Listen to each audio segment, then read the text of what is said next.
ఆరోగ్య పరిస్థితి బాగా విషమించినప్పుడు రోగిని వెంటిలేటర్పై ఉంచడం మనకు తెలిసిందే. అయితే వెంటిలేటర్పై ఉంచినా ఒక్కోసారి ప్రాణాలకు పూర్తి భరోసా ఉండదు. ఈ అత్యవసర పరిస్థితిని అధిగమించేందుకు వెంటిలేటర్కు ప్రత్యామ్నాయంగా ఇటీవలి కాలంలో ఎక్మో అనే సరికొత్త పరికరం అందుబాటులోకి వచ్చింది. గుండె, కిడ్నీల వంటి కీలకమైన అవయవాలు విఫలమైన సందర్భాల్లో ప్రాణాలకు భరోసాగా నిలిచే ఎక్మో వైద్యాన్ని పేషెంట్లకు నిజంగా ఒక వరమనే చెప్పుకోవాలి. ఈ నేపథ్యంలో ప్రాణాలకు భరోసాగా నిలుస్తున్న ఎక్మో వైద్యం గురించిన పూర్తి వివరాల్ని డాక్టర్ని అడిగి ఇప్పుడు తెలుసుకుందాం. ఎక్మో అంటే ఏంటి? ఇది వెంటిలేటర్కు ఎలా భిన్నంగా పనిచేస్తుంది? ఎక్మో అంటే ఈ బ్లడ్ అనేది మనము బయటికి తీసి ఎక్స్ట్రా కార్పోరియల్ సర్క్యూట్ అంటాం. బయట మనకి ఆ ఎక్మో మిషన్, ఆ ఆక్సిజనేటర్, ఆ పంప్ ఉంటుందండి. ఆ బ్లడ్, వీనస్ బ్లడ్ బయటకు వచ్చి మనము ఆ వీనస్ బ్లడ్ని మనము ఆక్సిజనేట్ చేసి మళ్ళా పేషెంట్లోకి మనం పంపించగలిగినట్టయితే ఆ లంగ్స్ చేసేటువంటి పనిని మనము బైపాస్ చేసి బయట మిషన్ ద్వారా, ఆక్సిజనేటర్ ద్వారా మనం ఆక్సిజన్ అందిస్తూ మిగతా అవయవాలకి లంగ్స్కి రెస్ట్ ఇచ్చినట్టయితే ఆ లంగ్స్ అనేవి రికవర్ అయ్యేదానికి అవకాశం ఉంటుందండి. దీన్ని మనము ఎక్మో అంటామండి. ఇది వెంటిలేటర్కి భిన్నంగా పనిచేస్తుందండి. వెంటిలేటర్ అనేది మనము ట్యూబ్ లంగ్స్లోకి పెట్టి మనము ఆక్సిజన్ అనేది పంప్ చేసినప్పుడు లంగ్స్లో నుంచి ఆక్సిజన్ డిఫ్యూజ్ అవుతూ టిష్యూస్కి ఆక్సిజన్ అందిస్తుంది. తర్వాత కార్బన్ డైఆక్సైడ్ బయటికి వెళ్తుంది. కానీ లంగ్స్ కంప్లీట్గా డ్యామేజ్ అయినప్పుడు, మనం వెంటిలేటర్ పెట్టి ఈ పాజిటివ్ ప్రెషర్ ఇవ్వటం వల్ల, ఇంకా పుష్ చేసినందువల్ల లంగ్స్ ఇంకా ఎక్కువ డ్యామేజ్ అవుతాయి. అందువల్ల మనం లంగ్స్కి రెస్ట్ ఇవ్వటం కోసము ఈ ఎక్మో అనేది పెట్టి బ్లడ్ బయటికి వచ్చి ఆ సర్క్యూట్స్ ద్వారా బ్లడ్ని ఆక్సిజనేట్ చేస్తూ, తర్వాత CO2ని బయటికి ఎక్స్క్రీట్ చేయడం, బయటికి తీసేస్తూ, అలా ఆ ఎక్మో పరికరంతో ఆక్సిజనేట్ చేసుకుంటూ లంగ్స్కి కంప్లీట్ రెస్ట్ దొరికి లంగ్స్ హీల్ అయ్యేదానికి అవకాశం ఉంటుందండి. ఏ పరిస్థితుల్లో రోగికి ఎక్మో అవసరమవుతుంది? ఈ ఎక్మో పరికరం ద్వారా మనము లంగ్స్కి రెస్ట్ ఇచ్చి మనం ఆక్సిజనేట్ చేయగలిగితే బ్లడ్ని, లంగ్స్ త్వరగా రికవర్ అయ్యేదానికి అవకాశం ఉంటుంది. ఈ ARDS కానీ, అంటే వైరల్ ఇన్ఫెక్షన్స్ వల్ల లంగ్ డ్యామేజ్ అవ్వటము, బ్యాక్టీరియల్ నిమోనియాస్ వల్ల లంగ్ డ్యామేజ్ అవ్వటము, లేకపోతే ఈ ఆస్పిరేషన్ నిమోనియా అంటాం, వీటి వల్ల మనకి ఎక్మో అనేది చాలా ఉపయోగపడుతుందండి. ఇంకొకసారి ఈ ఎక్మోలో కూడా 2 రకాలు ఉంటాయండి. మనం లంగ్స్ డ్యామేజ్ అయినప్పుడు పెట్టేటువంటి ఎక్మో ఒకటి, ఇంకొకటి హార్ట్ బాగా వీక్ అయినప్పుడు ఎక్మో పెడతాం. దీన్ని VA ఎక్మో అంటాం అనమాట. సో ఆ హార్ట్ ఫంక్షన్ అనేది బాగా డిటోరియేట్ అయినప్పుడు మనము VA ఎక్మో పెట్టి, కొంతమంది ఆ ఎక్మో ద్వారా రికవర్ అవుతారు. ఒక్కొక్కసారి ప్రెగ్నెన్సీలో కూడా హార్ట్ వీక్ అవుతుందండి, పెరిపార్టమ్ కార్డియోమయోపతి అంటాం.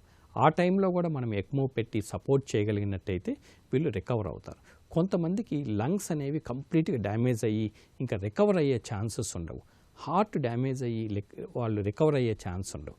అందువల్ల వీళ్ళు హార్ట్ ట్రాన్స్ప్లాంటేషన్, అంటే మనకి అవయవం దొరికేంత వరకు వీళ్ళ లైఫ్ ప్రొలాంగ్ చేయాలంటే మనకి ఎక్మో అనేది చాలా ఇంపార్టెంట్.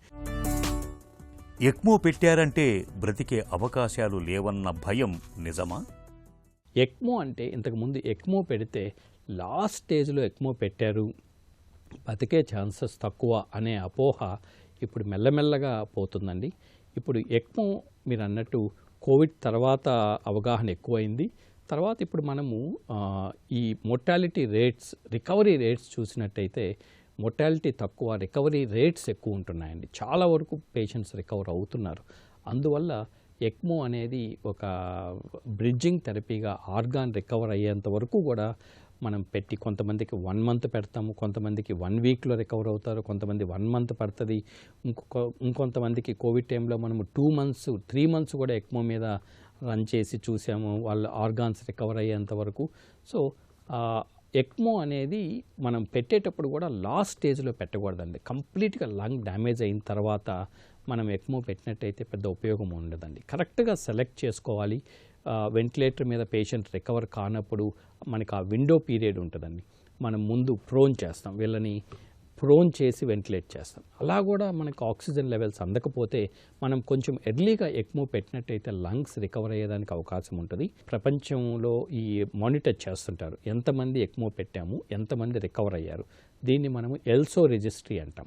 సో ఈ ఎల్సో సొసైటీలో చూసినట్టయితే వివి ఎక్మోలో మనకి అరౌండ్ 60% పేషెంట్స్ రికవర్ అయినట్టుంది. ఆ విఏ ఎక్మోలో అరౌండ్ 80% పేషెంట్స్, అంటే 100లో 80 మంది రికవర్ అయినట్టు ఎల్సో రిజిస్ట్రీలో మనకి తెలుస్తుంది.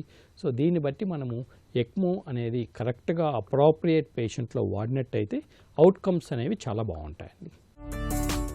ఎక్మోపై ఉన్న రోగులకు ఇన్ఫెక్షన్ రిస్క్ ఎందుకు ఎక్కువగా ఉంటుంది? ఎక్మో పేషెంట్కి మనము బ్లడ్ని బయటికి తీసుకొచ్చి ఈ సర్క్యూట్స్ ద్వారా బయటికి తీసుకొచ్చి ఆక్సిజనేట్ చేసి మళ్ళా పంప్ చేస్తుంటాం. ఈ బ్లడ్ అంతా బయటకు వచ్చినప్పుడు ఈ ఆర్టిఫిషియల్ సర్క్యూట్స్లో సర్క్యులేట్ అయ్యేటప్పుడు ఈ ప్లాస్టిక్ పైప్స్లో ఇన్ఫెక్షన్ రిస్క్ చాలా ఎక్కువ ఉంటుంది.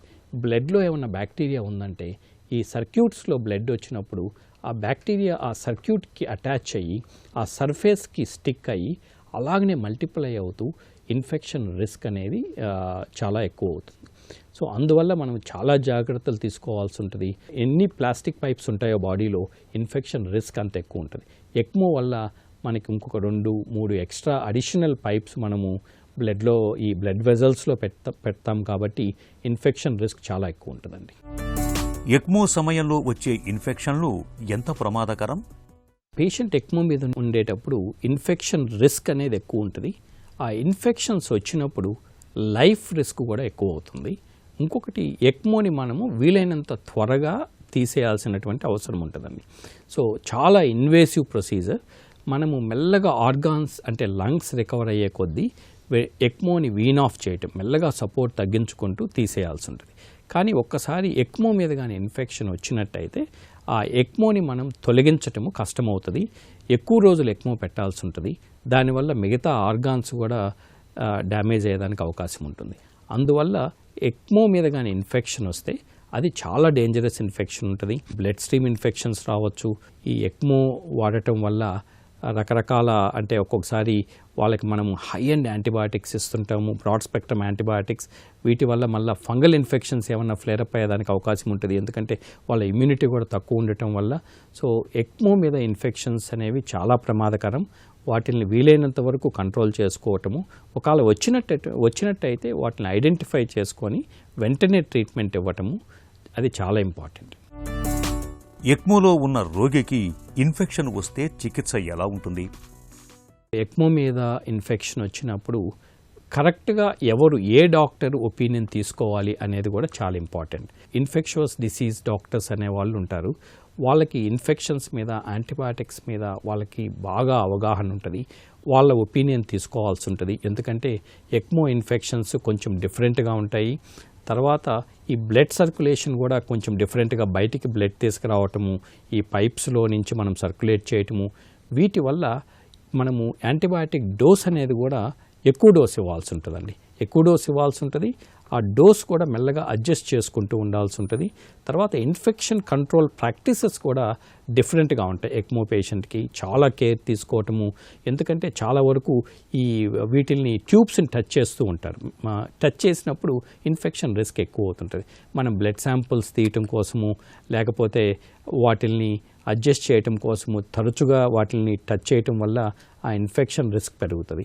సో ఈ ఇన్ఫెక్షన్స్ను కూడా ఐడెంటిఫై చేయటంలో మనము కొత్త టెక్నాలజీ, అంటే ఇప్పుడు అవైలబుల్ ఉండేటువంటి PCR టెక్నాలజీ ఇలాంటివి వాడి మనం ఇన్ఫెక్షన్స్ని త్వరగా ఐడెంటిఫై చేసి ట్రీట్ చేయాల్సిన అవసరం ఉంటుందండి. ప్రాణాపాయ పరిస్థితులు ఎదురైనప్పుడు వెంటిలేటర్ మీద ఉంచినా ఫలితం కనిపించని పరిస్థితుల్లో ఎక్మో వైద్యం ప్రాణాలకు భరోసాగా నిలుస్తుంది. శ్వాస కష్టాల్ని, నిమోనియా వంటి ప్రమాదకర పరిస్థితుల నుంచి ప్రాణాల్ని కాపాడడంలో ఎక్మో వైద్యం ఎంతగానో తోడ్పడుతుందనడంలో సందేహమక్కర్లేదు.